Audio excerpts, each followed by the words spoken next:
नमस्कार, दिन भर की बड़ी खबरों में आपका स्वागत है। मैं हूं शिवानी। आज की खबरों में बात होगी राहुल के बिहार पहुंचते ही बड़ा उलटफेर, एनडीए ने आनंद फानंद में बुलाई बड़ी बैठक की। वहीं भाजपा सांसद ने ही चुनाव आयोग की खोली पोल, बड़ी धांधली का खुलासा की और एक देश एक चुनाव पर भाजपा की हालत खराब, बढ़ा दिया कार्यकाल की। इधर दिल्ली बजट में रेखा गुप्ता के जुमलों की बरसात, जनता ने पकड़ लिया माथा की। वहीं भ्रष्ट आरोपी जस्टिस वर्मा के खिलाफ पूरे देश में हड़ताल, बैकफुट पर आए संजीव खन्ना की। इसी के साथ आज दिन भर की सभी बड़ी और प्रमुख खबरों को जानेंगे विस्तार से। उससे पहले एक नजर आज की सुर्खियों पर। टीएमसी सांसद ने कृषि मंत्री को दलाल कहा, कांग्रेस का रिजिजू के खिलाफ विशेषाधिकार हनन प्रस्ताव हुआ पेश। सांसदों की सैलरी 24% बढ़ी, हर सांसद को अब 1,24,000 मिलेंगे। पूर्व सांसदों की पेंशन बढ़ाकर 31,000 की गई। राहुल गांधी को 4 हफ्ते का मिला समय, लखनऊ हाई कोर्ट ने राहत देने से साफ किया इनकार, स्टेटस रिपोर्ट मांगी, 21 अप्रैल को होगी सुनवाई। नोट कांड में यूपी में जस्टिस वर्मा गो बैक के नारे लगे, इलाहाबाद में वकील हड़ताल पर गए, बोले हाई कोर्ट में ऐसे जज को बैठने नहीं देंगे। इस बेचारी का क्या है, पति हटा तो सीएम बनाया, राबड़ी से नीतीश बोले सब इसका हस्बैंड करवा रहा, आरक्षण की मांग वाले टी शर्ट देखकर भड़के।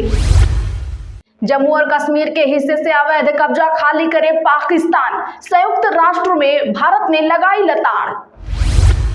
इमरान मसूद बोले कांग्रेस रेस का घोड़ा शादी का नहीं, यूपी में पार्टी इज्जत से समझौता नहीं करेगी, राहुल और प्रियंका पर भी दिया जवाब। अहमदाबाद में एआईसीसी अधिवेशन, ड्राफ्टिंग कमेटी का गठन, भूपेश बघेल और सचिन पायलट के नाम शामिल, रणदीप सुरजेवाला संयोजक बनाए गए। दिल्ली में पहली बार 1 लाख करोड़ का बजट, यमुना के लिए 500 करोड़, सीएम बोली आपने शीश महल बनाए, हम गरीबों के लिए घर बनाएंगे। जस्टिस वर्मा के ट्रांसफर की सिफारिश, Allahabad high court bar association विरोध में हड़ताल पर है, जस्टिस के घर 500 के जले नोट मिले थे। आगरा में भाजपा विधायक और पूर्व मंत्री के बीच हुई जमकर हाथापाई, लोकतंत्र सेनानी चिरंजीव लाल की अंतिम यात्रा में हुआ विवाद। 32 लाख मुसलमानों को ईदी बांटेगी बीजेपी, सौगातें मोदी किट में मिलेगा त्योहार का पूरा सामान। कामरा को कंगना रनौत ने भी सुनाया, बीएमसी के एक्शन पर कहा मेरे समय गैर कानूनी था। आईपीएल मैचों पर हो रही सट्टेबाजी, हमारे पास पेन ड्राइव है, उद्धव ठाकरे की पार्टी के नेता का बड़ा दावा। अखिलेश यादव के सांसद पर खूब बरसे राजा भैया, राणा सांगा को गद्दार बताने पर दी नसीहत। कुछ लोगों ने देश का चीरहरण किया, कुणाल कामरा की विवादित टिप्पणी पर सीएम योगी ने दी अपनी पहली प्रतिक्रिया। हम कुर्बानी, भारत को धमकी देते हुए कांपने लगे पाक राष्ट्रपति जरदारी, वायरल वीडियो पर खूब उड़ रहा है मजाक। चलिए अब जानते हैं खबरें विस्तार से। उससे पहले वीडियो को लाइक करें, साथ ही आपसे रिक्वेस्ट, खबरों को आखिर तक जरूर देखें। राहुल गांधी के साथ बिहार कांग्रेस के नेताओं की बैठक, दिल्ली में एमपी विधायक और पार्टी के बड़े नेता हुए शामिल। जी हां, बता दें कि दिल्ली में आज बिहार कांग्रेस के नेताओं की बड़ी बैठक बुलाई गई। इसे लेकर पार्टी के सभी सांसदों, विधायकों और विधान पार्षदों को दिल्ली बुलाया गया। बैठक में बिहार कांग्रेस के प्रदेश अध्यक्ष राजेश राम और प्रभारी कृष्णा अल्लावरू भी शामिल हुए। बैठक 2 बजे हुई। कांग्रेस के राष्ट्रीय अध्यक्ष मल्लिकार्जुन खड़गे और पार्टी के सीनियर लीडर राहुल गांधी के नेतृत्व में हुई ये बैठक अचानक बुलाई गई। बिहार कांग्रेस के बड़े नेताओं ने बैठक के एजेंडे पर फिलहाल कुछ भी बोलने से इनकार कर दिया है। एक न्यूज चैनल से बातचीत में बताया गया कि कांग्रेस के कुछ विधायकों ने बताया कि उन्हें दिल्ली बुलाया गया है और वे जा रहे हैं। वहां किस मुद्दे पर बातचीत होगी, इसकी कोई जानकारी नहीं है। टीएमसी सांसद ने कृषि मंत्री को दलाल कहा, कांग्रेस का रिजिजू के खिलाफ विशेषाधिकार हनन प्रस्ताव हुआ पेश। जी हां, बता दें कि तृणमूल कांग्रेस सांसदों ने आज संसद परिसर में प्रदर्शन किया। सांसद मोदी सरकार पर पश्चिम बंगाल को मनरेगा के लिए मिलने वाला फंड रोकने का आरोप लगाते हुए संसद में प्रदर्शन कर रहे थे। इस दौरान टीएमसी सांसद कल्याण बनर्जी ने कृषि मंत्री शिवराज सिंह चौहान को दलाल कहा। बनर्जी ने कहा शिवराज बंगालियों के खिलाफ है, वे गरीबों के लिए कुछ नहीं कर रहे हैं। हैं। शिवराज जनता के दलाल हैं। उन्होंने मध्य प्रदेश के गरीबों के लिए काम नहीं किया, इसीलिए उन्हें सीएम पद से हटा दिया गया। वहीं कांग्रेस ने लोकसभा में संसदीय कार्य मंत्री किरेन रिजिजू के खिलाफ विशेषाधिकार हनन नोटिस दिया। पार्टी ने कर्नाटक के डिप्टी सीएम डीके शिवकुमार पर गलत बयान देकर सदन को गुमराह करने का आरोप लगाया। वहीं शून्यकाल के दौरान कांग्रेस ने दिल्ली हाई कोर्ट के जज के घर मिले कैश मामले पर चर्चा की मांग की। साथ ही लोकसभा ने एक राष्ट्र एक चुनाव पर जेपीसी का कार्यकाल 2025 के मानसून सत्र के अंतिम सप्ताह के पहले दिन तक बढ़ा दिया। वक्फ संशोधन बिल के खिलाफ देश भर में प्रदर्शन की तैयारी। मुस्लिम लॉ बोर्ड 26 मार्च को पटना, 29 को विजयवाड़ा में करेंगे रैली। जी हां, बता दें कि वक्फ संशोधन बिल के खिलाफ all India Muslim personal law board देश भर में प्रदर्शन करेगा। संगठन ने 17 मार्च को दिल्ली के जंतर मंतर पर बिल के विरोध में प्रदर्शन किया था। कल यानी 26 मार्च को पटना और 29 मार्च को आंध्र प्रदेश के विजयवाड़ा में प्रदर्शन की तैयारी है। प्रदर्शन में AIMPLB, विभिन्न धार्मिक व सामाजिक संगठनों के राष्ट्रीय और प्रांतीय प्रतिनिधि हिस्सा लेंगे। साथ ही सिविल सोसाइटी, अल्पसंख्यक समुदायों के प्रमुख प्रतिनिधि, दलित, आदिवासी और OBC वर्गों के नेता भी इस प्रदर्शन में शामिल होंगे।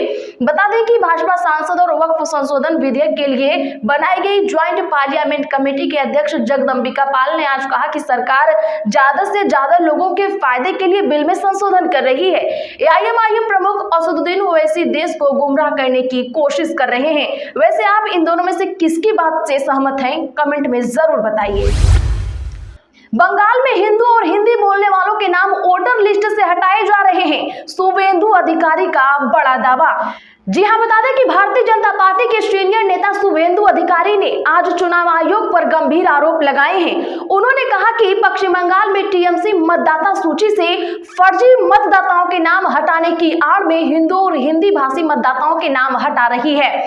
संवाददाता सम्मेलन को संबोधित करते हुए अधिकारी ने दावा किया कि 27 फरवरी के बाद से कई मतदाताओं के नाम मतदाता सूची से हटा दिए गए हैं। पश्चिम बंगाल विधानसभा में विपक्ष के नेता अधिकारी ने कहा कि हिंदू मतदाताओं के नाम मतदाता सूची से हटाए जा रहे हैं। मैं निर्वाचन आयोग से कृष्णा नगर के BDO को बर्खास्त करने की आग्रह करता हूं। योगी सरकार के 8 साल पर कांग्रेस का पोस्टर वार। वाराणसी महानगर अध्यक्ष बोले, योगी जी के 8 साल प्रदेश में मचा है हाहाकार। बता दें कि वाराणसी सहित पूरे उत्तर प्रदेश में योगी सरकार के 8 साल पूरे होने पर कई तरह के आयोजन हो रहे हैं। वाराणसी डिप्टी सीएम ने 3 दिवसीय इस कार्यक्रम का उद्घाटन किया। इधर महानगर कांग्रेस पार्टी भाजपा सरकार के 8 साल पर पोस्टर जारी करते हुए विरोध जताया है। कांग्रेस महानगर अध्यक्ष राघवेंद्र चौबे ने महानगर कार्यालय में पोस्टर जारी किया। उन्होंने कहा, 8 सालों में जनता त्राहिमाम कर रही है, ऐसे में हमने पोस्टर जारी किया है। इस पोस्टर में लिखा है, योगी जी के 8 साल प्रदेश में मचा हुआ है हाहाकार। इसे आज शाम शहर के प्रमुख चौराहों पर कांग्रेसी चिपकाने का काम कर रहे हैं। इस दौरान जिलाध्यक्ष राजेश्वर पाटिल भी मौजूद रहे। नीतीश कुमार की उल्टी गिनती शुरू। इधर एनडीए ने आनन फानन में बुलाई अहम बैठक। जी हां, बता दें कि बिहार विधानसभा चुनाव की गतिविधियां अब रफ्तार पकड़ती जा रही हैं। एनडीए की ओर से पीएम नरेंद्र मोदी ने चुनावी शंखनाद कर दिया है। महागठबंधन में आरजेडी सुप्रीमो लालू प्रसाद यादव ने भी चुनावी बिगुल मोतिहारी में बजा दिया। वे वहां आरजेडी नेता के एक पारिवारिक कार्यक्रम में भाग लेने गए थे। इस मौके पर उन्होंने जनसभा को भी संबोधित किया। लालू ने तेजस्वी के नेतृत्व में सरकार बनाने के लिए लोगों से वोट करने की अपील की। साथ ही यह भी जोड़ा कि तेजस्वी की सरकार इसलिए जरूरी है कि माई बहन सम्मान योजना का लाभ महिलाओं को मिल सके। वहीं एलजेपी-आर के राष्ट्रीय अध्यक्ष और केंद्रीय मंत्री चिराग पासवान 60 सीटों की मांग कर रहे हैं, तो हम के संस्थापक जीतन राम मांझी 40 सीटों पर अड़े हैं। मांझी का तर्क है कि उनकी पार्टी 40 पर लड़कर तो 20 सीटों को पक्का ही जीत जाएगी। पिछली बार भाजपा और जेडीयू के हिस्से में क्रमशः 121 और 122 सीटें मिली थी। भाजपा ने अपने हिस्से की 11 सीटें मुकेश सहनी की विकासशील इंसान पार्टी को दी थी, तो जेडीयू ने जीतन राम मांझी की पार्टी हिंदुस्तान आवाम मोर्चा को अपने हिस्से में एकोमोडेट किया था। 2027 के विधानसभा चुनाव से पहले मायावती का 2007 वाला दांव, दलितों संग पिछड़ों को जोड़ने के लिए भाईचारा कमेटी की गठित। जी हां, बता दें कि यूपी की राजनीति में लगातार पिछड़ने के बाद बहुजन समाज पार्टी ने आने वाले विधानसभा चुनाव के लिए नया दांव चल दिया है। बसपा प्रमुख मायावती ने 2007 की तरह 2027 के लिए भाईचारा कमेटियों का ऐलान करते हुए बड़े स्तर पर आयोजनों की तैयारी शुरू कर दी है। मायावती ने 2007 में भाईचारा कमेटियों के जरिए ही दलितों के साथ ब्राह्मण समाज को जोड़ते हुए बसपा की बहुजन वाली सरकार बनाई थी। इस बार मायावती की नजर पिछड़े यानी ओबीसी समाज पर है। मायावती आज पिछड़े समाज की विशेष बैठक बुलाई और भाईचारा कमेटी का भी ऐलान कर दिया है। 32 लाख मुसलमानों को ईदी बांटेगी बीजेपी, सौगातें मोदी किट में मिलेगा त्योहार का पूरा सामान। जी हां, बता दें कि ईद से पहले भारतीय जनता पार्टी गरीब मुसलमानों को तोहफा बांटने का अभियान शुरू कर रही है। बीजेपी के अल्पसंख्यक सौगातें मोदी अभियान चलाकर 32 लाख गरीब मुसलमानों को गिफ्ट देगी। यह अभियान दिल्ली के निजामुद्दीन से शुरू होगा। अभियान की निगरानी बीजेपी के राष्ट्रीय अध्यक्ष जेपी नड्डा करेंगे। बीजेपी का कहना है कि गरीब मुसलमान भी शान से ईद मना सके, इसके लिए उन्हें एक एक गिफ्ट किट दी जाएगी। बीजेपी के 32,000 कार्यकर्ताओं को यह काम सौंपा गया है। बीजेपी का हर कार्यकर्ता एक मस्जिद की जिम्मेदारी लेगा। इस तरह से देश भर में 32,000 मस्जिदों को कवर किया जाएगा। इसके बाद गरीब मुसलमानों को ईद से पहले गिफ्ट दिया जाएगा। बीजेपी अल्पसंख्यक मोर्चा के अध्यक्ष जमाल सिद्दीकी ने कहा कि ईद, भारतीय नव वर्ष, नवरोज, ईस्टर, गुड फ्राइडे को देखते हुए बीजेपी यह अभियान चला रही है। कांग्रेस ने विदेशी पैसों से 2024 के चुनाव को प्रभावित किया। जॉर्ज सोरोस का नाम ले सीएम योगी ने लगाया बड़ा आरोप। बता दें कि सीएम योगी आदित्यनाथ ने अमेरिकी अरबपति जॉर्ज सोरोस का नाम लेते हुए कांग्रेस और इंडिया गठबंधन में शामिल उसके सहयोगी दलों पर बड़ा आरोप लगाया है। उन्होंने कहा कि विपक्ष के नेताओं ने 2024 के चुनाव में न सिर्फ दुष्प्रचार किया, बल्कि इन चुनावों में विदेशी पैसे का भी बड़े पैमाने पर इस्तेमाल हुआ। सीएम योगी ने एएनआई के एक पॉडकास्ट में सवालों का जवाब देते हुए ये बातें कही। तो आज के लिए बस इतना ही। ऐसी ही बड़ी खबरों के लिए हमारे चैनल को अभी सब्सक्राइब करें, बगल में घंटी के निशान को भी जरूर दबा लें, वीडियो को लाइक शेयर कर सपोर्ट करें।